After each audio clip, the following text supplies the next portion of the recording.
Hi, I'm Danny Tan. I'm the founder of She Belongs Here, leadership coach, and podcast host of You're Overqualified. I'm here to give you that loving push and reminder that yes, you are overqualified and you absolutely belong here. I'm first gen Asian Latina and a former VP of a billion-dollar organization who went from being a sample coordinator to VP with 11 promotions in 11 years with 5 career pivots and who left it all behind to do this full time.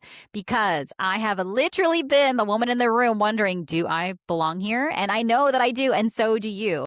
And I work with women who are crushing it at execution, but suddenly realize that nobody handed them a manual of what it means to manage up, influence, negotiate. And that's where I come in. We work on stuff that no one prepares you for. The promotion conversation, the difficult manager, the moment you go from being the best executor in the room to being told you need to be more strategic and actually having the know-how on how to get there, right? To learn more about what it's like to work together, book a discovery call at DannyTan.com. That's DANITAN.com. Go to contact, book a discovery call with me, and we will talk about making your goals happen. Let's jump into today's episode. We're talking about I'm tired of being grateful just to have a job.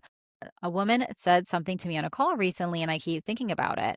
She said, I was raised to be grateful to have a job at all, like period. And I can feel that in my bones. Me too. And she said, I'm tired of having that narrative for myself and I want more. And if that is something that is hitting home for you, then this will be an episode for you too. Because definitely was one for me as well. So this is where that part comes in of where the gratitude narrative comes from. Let's talk about it. So for many of us, women of color, first gen, daughter of immigrants, gratitude was a survival piece of wisdom, right? So being grateful was a way to survive. And that was wisdom that we were given and passed down to us. And it was very much like, be grateful, keep your head down, don't make a lot of noise. And it sounds like, oh, at least I have a job, or they gave me a chance. At least I'm able to have benefits or have money. And I shouldn't ask for more right now. Who am I to push? And the thing is that wisdom has protected generations before us, and sometimes it protects us too, but it can also be taxing, right? And there's also a time for change and how it evolves.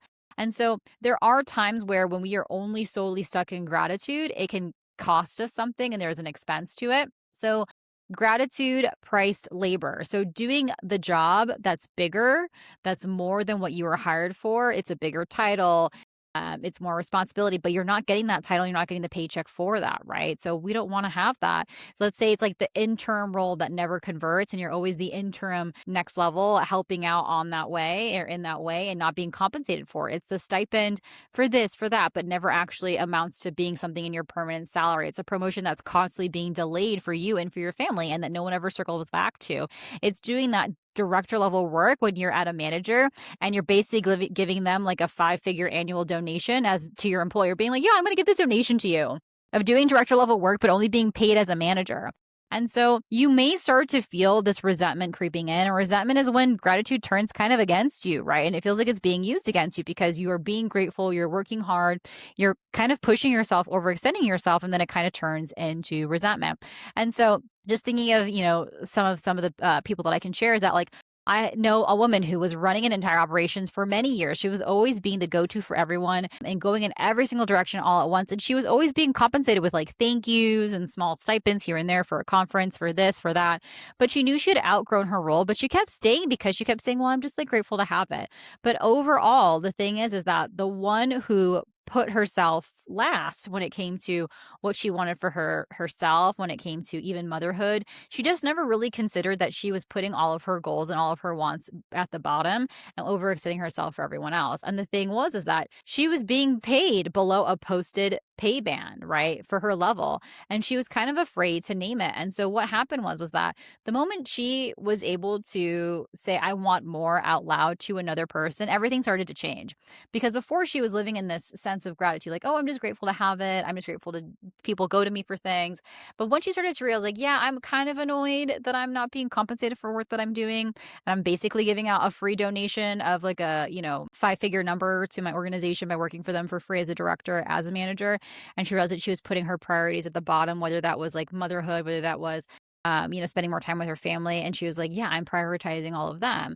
The moment she was able to say, wait, I do want more than just being grateful for what I currently have, that was a big thing that shifted for her. She started realizing she stopped negotiating with herself of what she actually wants. She stopped doing that and she started preparing to negotiate with them. because the whole time she was negotiating with herself, maybe this is okay, maybe it's fine. This is what I want. Everything's okay. And she was kind of gaslighting herself essentially because she was so sucked into just being grateful for what she has and not rocking the boat and not asking for anything more. And so this is what I want to say is that gratitude and ambition are not opposites. I think people believe that if we are ambitious, that's almost like a negative thing, or that it doesn't mean that we're grateful. You can deeply be grateful and require the title and pay that match your work. Real gratitude for yourself and your own gifts means refusing to let yourself be underpriced and underpaid and undervalued. So be grateful for yourself. Be grateful for your gifts. Be grateful for the work that you do. Be grateful for the experience that you have as well. And make sure that you're not being consistently and continually being undercut. Right. And if you are, you're doing it by choice, then at least be it by choice. So if you're thinking to yourself, if you're thinking to yourself, I don't want to seem ungrateful or difficult, asking to be paid for the job you already are doing is not difficult. It's just what it's supposed to be. It's just in alignment with what it is that you are. It is accuracy, right? If you're saying to yourself, well, the market is bad, I should just be glad that I'm employed.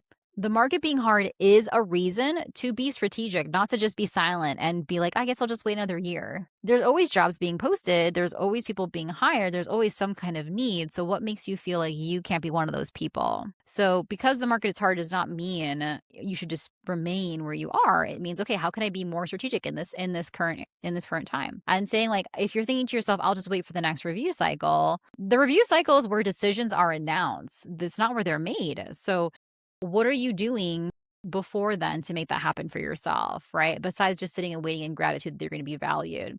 And so I want you to say the sentence out loud today, maybe to somebody else might be helpful versus just yourself. I am grateful and I want more. And then write down what it is. What does more mean for you? Is it a title? Is it a number? Is it time? Like, what does that look like for you? Is it spending time with your family? Is it taking care of your health?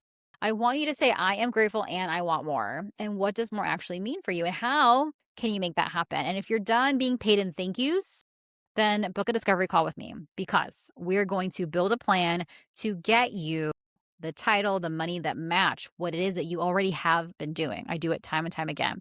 So below in the show notes, you'll see a link, book a discovery call. There's 60 minutes. We're going to talk about what you've been working towards, where you're getting stuck, right? Where you're feeling undervalued and where you need support. And I will give you a plan to make it happen for yourself. All right. You can be grateful and want more. And so let's do it. All right. Talk to you soon. Have a good one. Bye-bye.